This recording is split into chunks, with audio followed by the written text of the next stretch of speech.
Goodbye. Bicol muna. Ayan, bumili na tayo ng tubig dito. And baon, jacket, payong, tuwalya, kumot. Nandito lahat sa bayong. Yung mga dagdag and dito. Kunti lang. Wala naman masyadong laman to. Damit lang. Bye, bebe! Bye! Papasok mo, sige.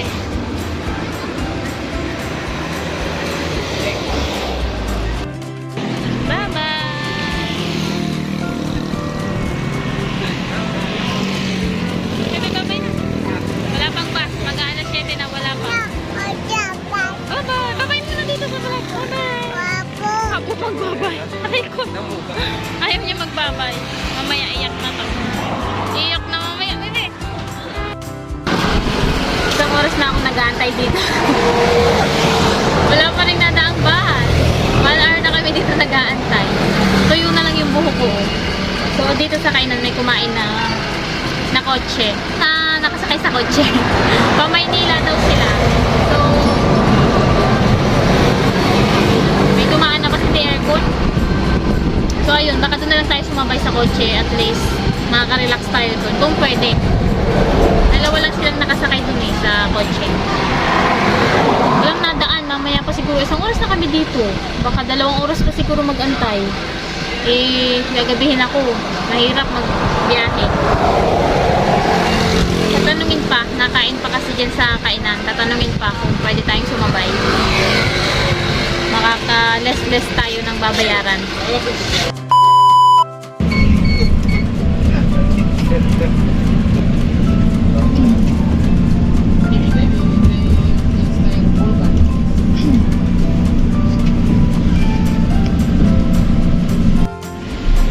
Traffic tayo, traffic. Naku, marami sigurong ganitong dadaanan kasi road widening. Yan o, ginagawa nila na hinuhukay yung mga tabi. Sobrang grabing lawak nito.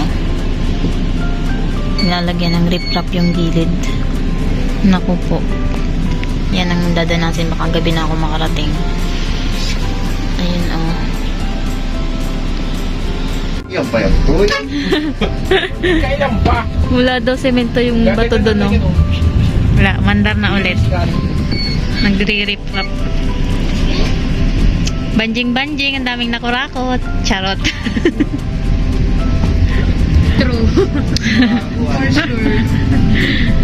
Yan ang mga nagpapatraffic. Ganito ang gagawin nila. May mga box-box. Sa ibabaw meron. Sa ilalim mo yan. Under na ulit tayo. Ragay tayo, ragay. Stop over tayo dito. Buti hindi ako naiyak ngayon. Nung nakaraan, iyak ako nag-iyak. Pangalawa na kasi. And naano ko na yung sarili ko. Na-condition ko na ba? Ang galing oh. Glass. Skin glass ako ngayon. Ay, glass skin ako. Baliktad. Glass skin na yun. Nangingintab po. Pati ilong. Rayma. Sobrang lamig. Kaya ginawa ko. Ayan. Nagkumot ako. And nasa unahan ako ng upuan. Pinakaunahan. Likod lang ng driver. Kaunti ang sakay. Wala. Di punuan. Dito yun sa Ragay. Ayan. Saan na yun? Stark sa Ragay. Remember nyo ba to sa mga taga Bicol? May tulay doon. Stop over tayo. Hindi ko alam kung saan na to. Kumain ako ng lunch. 10 o'clock pa lang. Ang agap nila. Tumigil agad. Nakakatulog na sana ako. Kaso kailangan kumain. Bumili ako nito. 12. Parang nahihilo ako. Adobo ang ulam natin. And naubos ko yung isang ganun na kanin. Baon ko kanina. And then ito. Tapos bumili tayo ng tubig. Maya ulit. Nakasakay ako yung itoklak yata. Ang kapal na ay bog po. Dito ate muna na yung mga napunta ng Bicol. Alam mo kung saan to. Yung Bati ng dagat. Sobrang bagal namin umandar. Grabe, anong oras mga karating gabi namin. Ano naman, para kaming bagong kung umusad. Paano ginagawa yung mga kalsada? Kaya ganyan. Stop over ulit guys. Candelaria, Quezon tayo. Alas 2 ng hapon. Ayun yung bus natin. BITX. Kape-kape lang muna. And Skyflex. Baon ko to. Alam niyo kung magkano to? 30 pesos. Dun sa atin, sa kainan, 15 lang. Dito 30 o doble. Walastik naman ng kape na to ah. Ginto. At ayun na nga. Hindi ko akalain na dito kami dadaan sa Kalamba. Hindi. Ano pa pala to? Oo nga. Batangas. Ay, hindi na pala. Ano ba yan? Ano bang bago magbatang? Oo nga, Tanawan, Batangas pala yun. And then, Kalamba. Sobrang tagal ng biyahe guys. Alas 4 na ng hapon, nandito pa rin ako sa Kalamba. Dumaan pa kasi ng turbina. Akala ko expressway na to. Ngayon lang ulit ako nagbiyahe na dito dumaan sa Laguna. Sobrang tagal ng biyahe namin. And dito sa Real ba to? Real? Ayan. Dito ako dati nagtrabaho sa FPIP, Science Park, Techno Park, Santa Rosa Plant Techno Park. So, ayan, din ako dati nagtrabaho noong 2000, way back, 2010, 2011, 2009. Yan, bago ko pinanganak si Kiel, dito ako nagtatrabaho.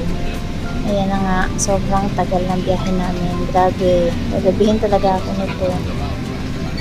Nagbabalik yung mga alaala ko dito guys, sa Kalamba. Nakakaaliw. Ano ba yan? So, ayun na nga. Mamaya ulit.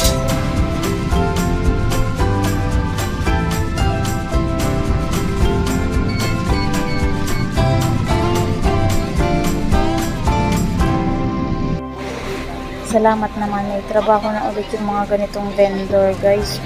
Nakakaawa naman sila. Namiss ko rin yung mga ganyan. Yung umaakit sa bus. Kada may titigilan.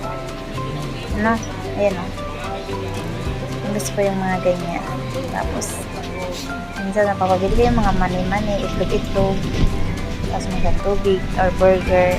No? May work na ulit sila kasi may biyahe na ang bus. Dami na ulit nagka-work. So, ayun, punta tayo expressway. Hay, salamat sa Diyos. Expressway na.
Hi, sa wakas nakarating din tayo. So, dito na tayo sa PITX, guys. Ayun, nawawala na naman ako. Nakalimutan ko na naman kung saan yung anong gate na naman yung Petrohill. Pero hanapin na lang natin. Balik-balik, punta tayo ng escalator, elevator. Kasi nasa taas pala.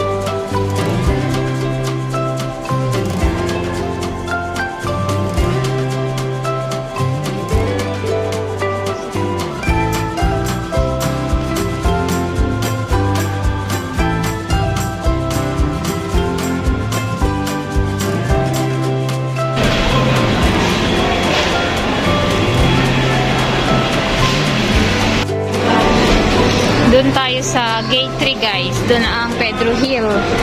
Gate 2 pa lang to. Parang ano no, parang airport din. May gate din.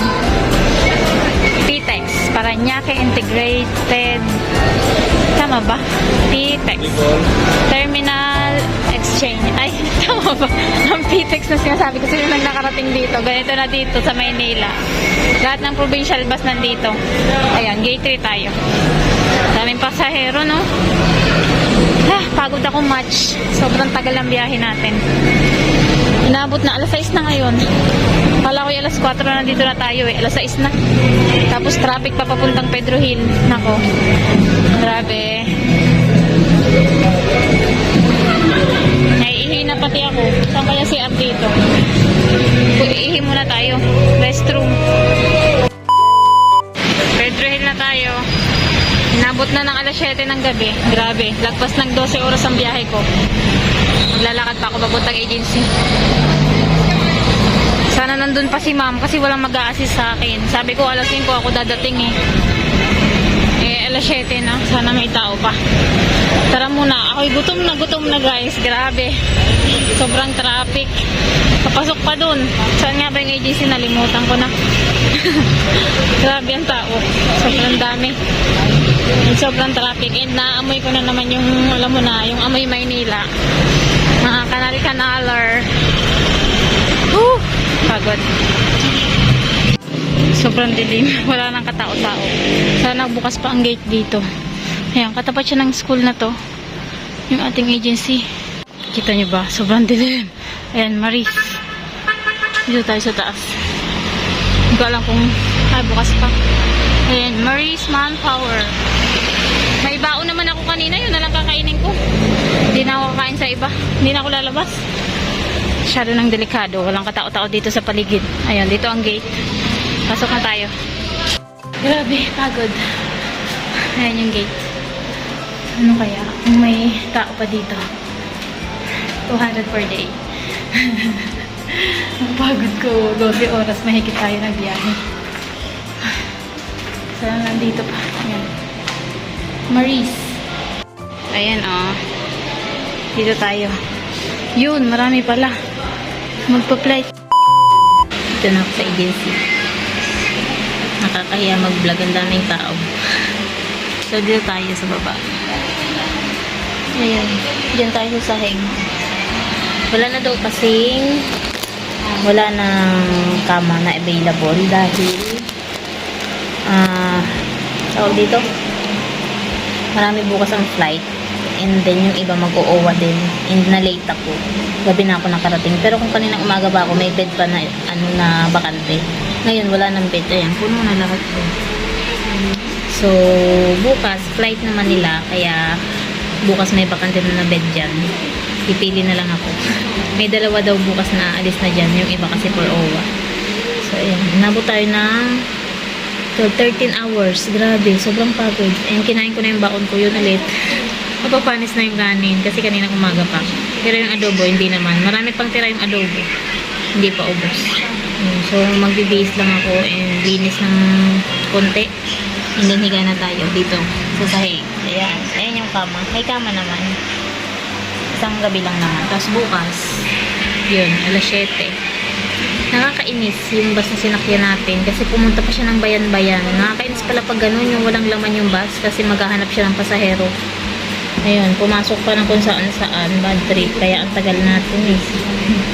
Nakakaaliw dito sa agency guys. Kasi pagdating ko, sabi ng mga babae dito, ilang taon na daw ako. Sabi ko, 32. Tapos kung may anak na daw ako, sabi ko, meron 3. Tapos, sabi na isang babae, hindi daw halata. Nakaka-flatter naman. Sabi niya ano daw, mukha daw wala pa akong 32. But, sige na nga, maglilinis na ako. Baka pinagtitingin na ako dito. Good night na.